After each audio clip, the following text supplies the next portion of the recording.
Salam saudara, kita kembali memasuki Abam episode 807. Silakan Pak Pendeta Dr. Yehuda mendampingi saya membacakan pertanyaan.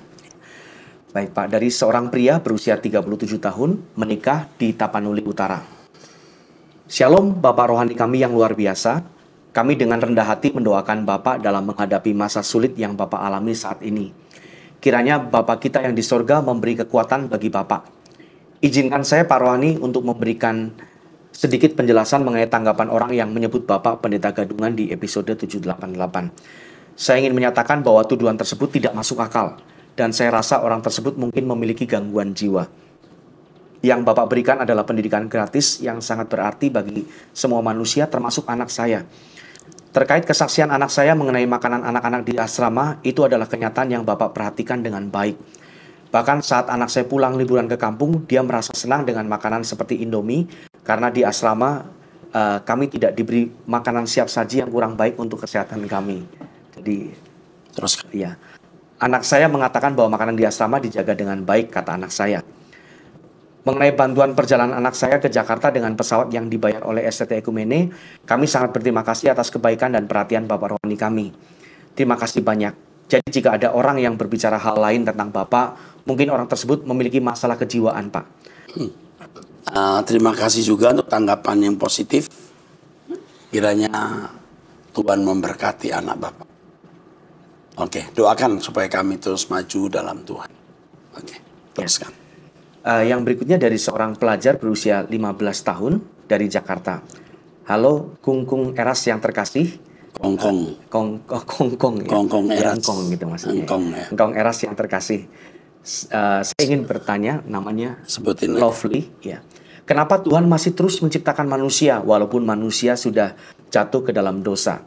Terima kasih sebelumnya Kongkong atas penjelasannya. Semangat terus dalam pelayanannya, and may God bless you, Kongkong Eras. Oke. Tuhan masih menciptakan manusia karena Tuhan mau mengisi kerajaan surga dengan manusia-manusia yang bertobat. Memang konsekuensinya ada manusia yang tidak bertobat. Tapi kita juga harus melihat manusia-manusia yang bertobat, yang bisa atau diperkenan masuk kerajaan surga. Itulah sebabnya kita semua harus kerja keras agar seiring dengan banyaknya manusia yang dilahirkan di bumi, kita mau meraih sebanyak-banyaknya mereka masuk kerajaan surga. Nah, yang kedua, jumlah dari bilangan orang yang serupa dengan Yesus atau menjadi corpus delicti istilahnya ya, harus genap. Maka jumlah orang harus terus ditambah sampai jumlah orang yang serupa dengan Yesus itu genap. Itu saja. Tuhan berkati. Baik, selanjutnya Pak dari seorang pria berusia 50 tahun, wira swasta dari Bandung. Shalom Pak Eras, di Abam episode 744 Bapak mengenai apakah setan bisa membaca hati kita. Di situ Bapak menjelaskan bahwa setan tidak dapat membaca hati kita, tapi hanya Bapa di sorga yang bisa membaca isi hati kita. Yang ingin saya tanyakan, apakah isi hati manusia itu sama dengan isi pikiran manusia? Jadi menurut pendapat saya bahwa setan dapat membaca apa yang ada di dalam pikiran kita, karena setan musuh kita yang utama ini dalam kurung. Tetapi benar apa yang Pak Eras katakan bahwa setan tidak dapat membaca isi atau kedalaman hati manusia. Sebab pikiran manusia adalah medan peperangan dan setan berkuasa menyusupi pikiran-pikiran manusia dengan pikiran-pikiran jahat, najis, dan bertentangan dengan kehendak Tuhan. Mungkin itu saja yang menjadi pemikiran dan apa yang saya rasakan selama ini, Pak. Sebenarnya kita tidak bisa memisahkan antara pikiran dan perasaan. Perasaan itu biasa menuju hati, pikiran itu ada di dalam lingkungan kognitif atau rasio.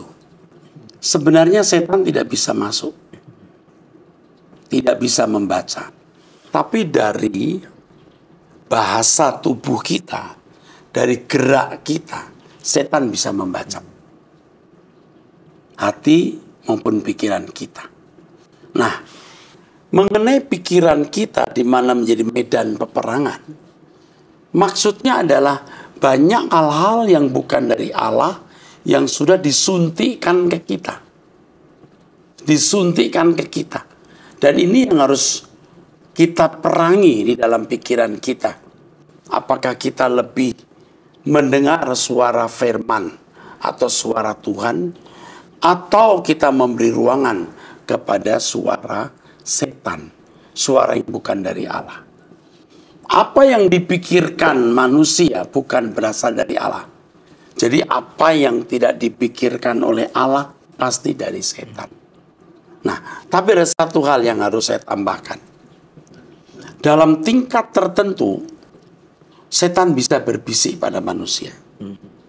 Sama seperti pada level tertentu, Roh Kudus bisa menyatu dengan kita. Demikian pula orang dalam kejahatan yang terus-menerus terakumulasi, setan bisa berbisik kepadanya. Dia bisa membuka akses setan berdialog dengan dirinya. Seperti Yudas. Yudas terus-menerus berbuat dosa sampai mengkhianati Yesus. Dia membuka akses setan bicara padanya. Jadi kalau orang terus memenangkan kebenaran di dalam pikirannya, dia punya akses berdialog dengan Tuhan. Setan tidak punya akses. Saya kira itu jawabannya. Tuhan berkati. Ya, baik Pak. Selanjutnya dari seorang pria berusia 60 tahun, sudah menikah di Bandung. Ya, Shalom Pak Eras dan tim Abang. Terima kasih Pak Eras yang dikasihi, dipakai luar biasa oleh Elohim Adonai Allah Bapa kita. Sekedar usul, bagaimana kalau apa yang pernah dikupas, diajarkan oleh Pak Eras, semisal pemakaian kata daimonia untuk roh jahat, seperti di Abam 798 ketika menyaksikan pengusiran banyak, tanda petik setan di sebuah rumah sakit. Bukankah Pak Eras mengajarkan bahwa setan atau iblis dalam kurung diabolos itu hanya satu? Demikian juga untuk kosakata yang pernah dibahas, diajarkan lainnya juga. Dari pria yang sudah diubahkan dengan cara berpikir sejak mengikuti pengajaran khotbah Bapak sedari 2016, waktu itu masih di Gading Kirana ibadahnya. God bless you all. Terima kasih, Tuhan Yesus memberkati. Ini masukan yang bagus. Kadang-kadang kita mau menyebut roh jahat, kelepas ngomong setan. Setan itu setunggal, dia bolos. Daimonia itu roh jahat. Jadi waktu kita mengusir roh jahat, kita kadang-kadang jadi kelepas ngomong mengusir setan-setan. Itu roh jahat. Terima kasih untuk koreksinya, mantap. Oke. Baik, selanjutnya Pak, dari seorang pria berusia 50 tahun menikah di Bekasi, Jawa Barat. Shalom Pak Eras, pertanyaan saya, mengapa Pak Eras sekarang berubah pandangan teologinya? Dahulu Pak Eras Trinitarian, tetapi sekarang ajaran Pak Eras memisahkan hakikat Allah dari Tuhan Yesus. Yesus bukan firman yang berinkarnasi menjadi manusia, dan hanya manusia sempurna yang mengenakan logos. Mengapa Pak Eras mengajarkan demikian? Semua saya ketahui setelah ikut seminar logos. Saya tidak ingin menghakimi siapapun termasuk Pak Eras, tetapi hanya ingin mendengar konfirmasi jawaban langsung dari Pak Eras. It's okay andai Pak Eras bukan lagi Trinitarian. Hanya saja memang berarti kita berbeda, Pak. Terima kasih atas kesediaan Bapak untuk menjawab. Ya, sebenarnya dari dulu, sebelah kanan saya juga dulu pernah menjadi mahasiswa saya. Saya tidak setuju kalau Yesus sejajar dengan Allah. Dari dulu. Dan dari dulu juga saya mengatakan bahwa Roh Kudus itu rohnya Bapa. Dari dulu. Cuman belum terbuka lebih lengkap. Dan saya menghindari konflik. Sampai setelah saya melewati masa-masa kritis COVID, itu banyak perubahan. Banyak perubahan itu juga didorong oleh doa puasa. Jadi makin banyak doa puasa, tengah malam makin banyak meditasi. Di situ saya merasa dicerai. Ya. Nah, sebenarnya kalau bicara soal Trinitarian atau Trinitas, saya juga Trinitas dalam model yang berbeda. Nah, makanya harus melihat apa yang saya ajarkan secara lengkap. Kalau tidak, orang salah memahami, ya. Allah Bapa itu bukanlah Yesus, itu jelas. Roh Allah bukan roh pribadi lain, itu rohnya Bapa, jelas. Jadi itu yang namanya keesaan. Yesus anak Allah yang melakukan kehendak Bapa. Tanpa Yesus ya tidak ada juru selamat. Tapi tanpa Bapa, Yesus tidak bisa buat apa-apa. Ini juga Trinitas, Bapa, Anak, Roh Kudus. Roh Kudus akhirnya nantinya sampai hari ini terus mewakili Bapa dan Anak dalam karyanya. Bapa sumber, Anak pelaksana keselamatan. Ini Trinitas juga sebenarnya. Cuman beda dengan Trinitas yang diajarkan oleh banyak orang yang saya yakini dulu. Bahwa Yesus, Bapa, Roh Kudus sudah ada di kekekalan 3 pribadi. Nah, ini sebenarnya tidak ada dasarnya di Alkitab.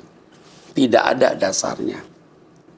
Nah, seminar saya sampai seri 37 jelas sekali. Maka saya harapkan Anda bisa mengikuti tanpa premis dulu. Tapi dari tulisan Anda ini saya appreciate. Anda orang baik. Ya, Anda orang baik. Jadi jangan kita terpaku dengan kata Trinitas. Jika tidak Trinitarian berarti sesat. Saya juga Trinitarian model saya, bukan Trinitarian model orang lain. Saya senang dengan tulisan Anda. It's okay, Anda Pak Eras bukan lagi Trinitarian. Apa sih Trinitarian itu? Sudah salah kaprah berabad-abad yang sekarang harus diluruskan. Kalau Anda mengikuti pengajaran saya mengenai monoteisme, itu akan memberikan bekal kuat untuk hidup suci. Buktikan. Ya. Nah, dalam waktu singkat ini, saudara bisa mengikuti di Truth ID, tanya jawab mengenai Trinitarian atau monoteisme. Dalam kasus khusus. Jadi, tanya jawab mengenai Trinitarian atau mengenai dogma. Ya, oke. Teruskan. Ya, baik. Selanjutnya dari seorang pria berusia 52 tahun menikah di Bekasi. Shalom Pak Eras, Pak Yehuda dan tim Truth. Pertama saya mau menyampaikan terima kasih atas pengajaran yang sangat-sangat membangun dan menguatkan serta membuat saya berani terus berjuang meskipun jatuh bangun untuk berusaha berkenan di hadapan Tuhan. Kedua, saya juga bersyukur karena jauh sebelum ada doa pagi, saya setiap berangkat ke kantor mendengarkan khotbah-khotbah Bapak yang lama, antara lain seri Tritunggal dan Kristologi, yang menurut saya menjadi dasar yang bagus, sehingga tidak terlalu kaget dengan pengajaran tentang Logos. Buat saya pengajaran Logos adalah fine tuning dari pengajaran dan buku Bapak terkait Tritunggal. Pengajaran-pengajaran Bapak menjawab begitu banyak pertanyaan dan keraguan terkait firman Tuhan di Alkitab. Ketiga, saya juga bersyukur karena Tuhan menjawab doa saya, karena dari banyak rekaman khotbah-khotbah Bapak selalu menyatakan yang kira-kira intinya adalah berusahalah untuk mendekat kepada Tuhan, sediakan waktu bertemu Tuhan. Namun dalam hati saya berkata, gimana caranya Pak? Bimbing saya Pak gimana caranya, dan terjawab dengan diadakannya doa pagi. Terakhir saya mau menanyakan, karena saya kebetulan ditunjuk menjadi ketua panitia Natal, terkait Logos hati saya terketuk untuk ada khotbah Natal dari perspektif yang berbeda. Selama ini Natal identik dengan menyambut kelahiran anak manusia, yang mana impact-nya adalah bersenang-senang. Saya ingin audiens melihat dari sisi Bapa yang begitu mengasihi anaknya, tapi merelakannya demi dunia ini. Dalam kurung membayangkan bagaimana perasaan Abraham harus kehilangan anaknya. Saya berharap ini membuat hadirin menyambut Natal dengan ucapan syukur yang lebih dalam. Bukan itu berarti saya tidak menghargai pengorbanan Tuhan Yesus ya Pak, sama sekali tidak. Apabila tema ini Bapak berkenan, mohon bisa diinformasikan apakah ada pendeta di wilayah Bandung atau sekitarnya yang bisa menyampaikan firman Tuhan dengan tema tersebut. Terima kasih dan maaf kepanjangan. Tuhan Yesus memberkati. Oke, nanti ditanggapi. Ya. Ditanggapi supaya bisa mendapatkan tema dan pembicara yang tepat. Oke, Ya. teruskan. Selanjutnya dari seorang wanita 30 tahun, karyawan swasta. Shalom Pak Eras, sebelumnya saya berterima kasih atas jawaban pertanyaan saya sebelumnya. Namun saya mau bertanya untuk beberapa hal mengenai beberapa hal. Pak, saya tahu bahwa perzinahan adalah dosa yang sangat jahat di mata Tuhan. Namun saya melakukan itu bersama pasangan saya dalam kondisi belum menikah. Saya pribadi sadar dan terus merasa bersalah atas dosa yang saya lakukan bertahun-tahun ini. Namun pendapat Bapak sebagai Bapak rohani, apakah saya tetap lanjutkan hubungan ini sampai menikah, atau saya harus sendiri saja? Mengingat saya pernah jatuh dalam dosa seks dan memiliki anak satu yang saya besarkan sendiri. Dalam kurung saya tidak dinikahi oleh pacar saya yang terdahulu dan diselingkuhi. Saya sangat susah untuk membuka hati dan masih sangat terluka atas kejadian yang lalu. Apakah saya sebaiknya tidak usah menikah? Jalan apa Pak yang harus saya jalani? Apakah saya bertahan dengan pasangan sekarang atau saya memang fokus saja dengan kesendirian? Jujur dosa ini sangat mengikat saya dan saya sangat sulit untuk melepasnya. Saya hanya mau menjadi wanita baik-baik dan sungguh-sungguh berubah serta hanya mau melakukan kehendak Tuhan. Saya tahu ini sulit. Yang pertama, jangan lagi melakukan hubungan seks dengan pria ini.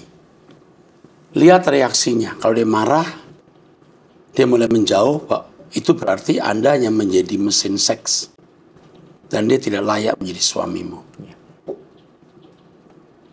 Itu dulu yang harus kamu lakukan. Lalu kamu harus hidup suci. Jangan membuka diri terhadap pria lain dulu. Kerja, besarkan anak-anakmu. Nanti Tuhan akan tunjukkan kepada kamu jodoh yang tepat. Pria yang satu ini saya tidak yakin bisa menjadi pria yang baik. Sebab kalau dia pria yang baik, dia tidak akan meniduri kamu. Lalu sementara tidak memiliki kejelasan hubungan. Ya, berhenti dulu. Kamu lihat reaksinya. Dan minta hikmat Tuhan apakah dia cocok menjadi ayah dari anakmu yang sudah ada. Oke, itu jawaban saya. Ya. Selanjutnya Pak, dari seorang wanita 55 tahun menikah, domisili di Sulawesi Utara. Shalom Bapak Gembala, saya terus mengikuti Bapak di Truth ID. Saya bersyukur Tuhan terus memakai Pak Eras secara luar biasa. Dan puji Tuhan Bapak dengan sepenuh hati bekerja segiat-giatnya untuk Tuhan. Bapak adalah pribadi yang sungguh peduli terhadap banyak orang, baik jasmaniah dan rohaniah mereka. Tetap semangat ya Pak, bersama keluarga semakin dipakai Tuhan. Menurut saya Bapak adalah orang paling sukses di dunia ini. Sukses dalam hubungan dengan Tuhan, sukses menjaga kekudusan, sukses dalam keluarga, sukses dalam bisnis, sukses memanusiakan manusia, tidak mencari uang dari mimbar atau jual ayat. Bapak pekerja keras, dan yang paling saya salut sukses mengalahkan diri sendiri. Tidak memakai ego dan kedagingan dan kepintaran untuk membantah mereka yang menghina Bapak, mengatain Bapak pendeta gadungan. Aduh, bahasanya kasar sekali. Sungguh orang yang mengatakan itu tidak ada akhlak. Begitulah Pak, banyak orang di sini, di daerah yang katanya daerah sejuta gereja, tetapi kelakuan dan attitude-nya memalukan. Bapak yang dikatain begitu, tapi saya merasa sakit hati. Bapak brilian dan tetap rendah hati. Terima kasih Pak, terima kasih Tuhan Yesus. Saya ingin memesan buku-buku Bapak, namun mungkin saya mulai dari Logos dulu ya Pak. Karena topik tentang Trinitas ini yang paling viral. Oke. Nah ini tolong dikirim buku-buku Bapak. Buku-buku yang baik. Ya, kirimin buku-buku saya. Lalu mengenai kenosis Logos harus dikirim. Terima kasih untuk dukungannya ya. Ini menguatkan saya. Tapi sekaligus memberi beban. Dengan pujian ini saya jadi beban. Artinya saya harus membayar harganya. Ya kan? Kita kalau dipuji orang seperti ini, satu sisi kita bersyukur karena kita bisa menjadi berkat. Pasti jadi berkat dengan hal. Yang kedua, kita tertantang untuk bisa memenuhi apa yang menjadi harapan dan penilaian orang.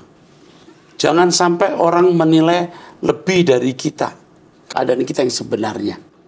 Ya, saya tersanjung sekali. Tapi sekaligus ini menjadi dorongan saya untuk hidup lebih benar.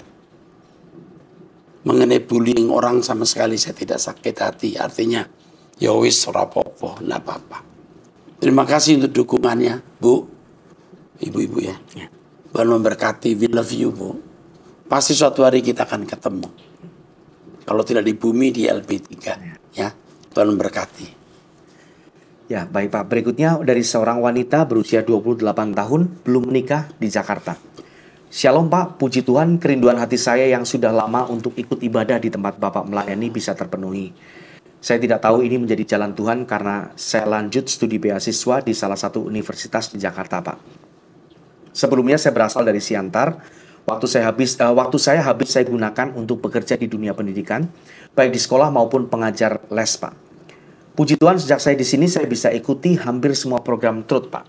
Sungguh berterima kasih kepada Tuhan atas hadirnya Bapak sebagai jalan saya dan banyak orang untuk hidup kudus dan tidak bercacat celah. Sungguh perjuangan yang sangat berat sekali Pak untuk 24 jam berada di hadirat Tuhan. Sungguh luar biasa kebenaran yang Bapak sampaikan, namun sangat sulit dilakukan Pak. Kiranya Tuhan memampukan melalui itu semua Pak. Amin, amin. Ya. Saya selalu ingin dengar khotbah Bapak secara langsung dimanapun Bapak melayani. Selalu saya cari jadwal di mana Bapak melayani, namun keterbatasan dana untuk perjalanan ke tempat Bapak melayani, jadi saya hanya ikut acara di MAG saja. Pak, sangat luar biasa Bapak waktunya padat melayani. Bangga saya bisa mengenal Bapak walaupun si Bapak tidak mengenal saya. Ya, jadi begini Pak, sebelumnya saya dan orang tua warga jemaat dari salah satu gereja di salah satu kota di luar Siantar. Namun setelah orang tua saya, dalam kurung Bapak dan Mama meninggal, saya tinggal di Siantar dengan salah satu gereja, bergereja di salah satu gereja, tapi tidak menjadi warga gereja. Setelah saya di Jakarta, saya diajak tante, saya beribadah di denominasi lain lagi, Pak. Namun karena saya tahu gereja tersebut dekat dengan tempat pelayanan Bapak, terkadang saya sembunyi-sembunyi beribadah ke tempat Bapak. Sebelumnya tante saya juga senang sekali dengan ajaran Bapak, namun karena beredar info Bapak yang viral tersebut, tante saya jadi tidak pro lagi, Pak. Namun hati saya tetap meyakini Bapak adalah jalan saya mengenal kebenaran yang sesungguhnya. Pertanyaan saya, Pak, apa yang harus saya lakukan dengan kondisi tersebut? Saya memiliki 2 adik, Pak, satu bekerja di Siantar, satu kuliah di Bandung. Saya bingung dengan warga jemaat gereja ini, Pak. Walaupun saya tahu bukan ini penentuan masuk kerajaan Bapa di sorga. Mohon sarannya. Terima kasih, sehat selalu ya Pak. Tuhan selalu memberkati seluruh pelayanan dan layanan di Truth ID. Amin. Oke, yang pertama, kamu harus terus rajin kuliah, selesaikan secepatnya. Lalu sambil bekerja, lagi sambil kuliah, usahakan kau bisa bekerja, kau bisa membantu adikmu yang kuliah di Bandung. Ya. Yang ketiga, ikut tante ke gereja di mana tante berada. Lalu beri penjelasan kalau Tuhan gerakkan, Bapak Eras tidak sesat. Dan itu dari buah hidup kamu. Memang apa yang saya hadapi ini luar biasa. Dunia. Tetapi saya tahu bahwa saya berjalan di jalan yang benar. Saya tidak pernah memiliki kesucian hidup, kesungguhan mencari Tuhan seperti hari ini. Setelah sekian puluh tahun saya menjadi Kristen. Atau dari kecil, sudah 1/4 abad lebih, 64 tahun. Jadi saya tahu saya berada di track yang benar. Tapi justru saya diserang. Ini berarti kuasa kegelapan memang tidak menyukai gerakan hidup suci. 24 jam di hadapan Tuhan seperti yang you katakan. Buktikan kepada tantemu bahwa kamu di jalan yang benar. Saya kira itu nasihat saya. Ya, Tuhan menyertai kamu. Amin. Ya. Yang terakhir Pak, dari seorang wanita berusia 30 tahun dari kota Semarang. Ya. Shalom Pak Eras, saya ingin memberikan kesaksian. Saya hidup seorang diri. Papa saya meninggal 4 tahun yang lalu dan mama saya meninggal 1 tahun yang lalu. Kehilangan orang yang sangat kita sayangi sangat tidak mudah.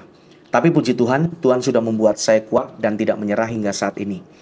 Saya yakin Tuhan yang sudah tolong saya sejauh ini pasti juga akan menolong dan menyertai saya di masa-masa mendatang. Amin. Lewat proses yang sangat sulit ini, Tuhan ingin membentuk saya menjadi pribadi yang lebih baik, kuat, dan mandiri. Bolehkah saya minta Pak Eras untuk menjadi Bapak rohani saya? Saya ingin bimbingan supaya kita dapat berkumpul bersama di LP3. Saya mengikuti ibadah 11, ibadah kedua, online melalui Truth ID. Saya juga tertarik untuk ikut mengambil pelayanan di PAUD, tapi saya harus menyelesaikan tahun ajaran ini berakhir dulu. Terima kasih, Tuhan Yesus memberkati. Oke, ini tolong dihubungi. Apa yang bisa dibantu? Dia kuliah di mana ya? Tinggalnya di Semarang, Pak. Usia 30 tahun. Oh, Semarangnya. Wanita. Bukan di Jakarta, nak. Tapi tidak ada salahnya Bu Esther hubungi. Karena dia berkerinduan melayani Tuhan. Kami salut kamu orang yang dijamah Tuhan. Tetap setia ikut Tuhan Yesus. Suatu hari kita bisa bertemu. Bahkan pelayanan bersama. Doa dulu. Biar semua terjadi berlangsung terus sesuai dengan kehendak Tuhan. Ya, sampai jumpa di episode yang akan datang. Tuhan berkati.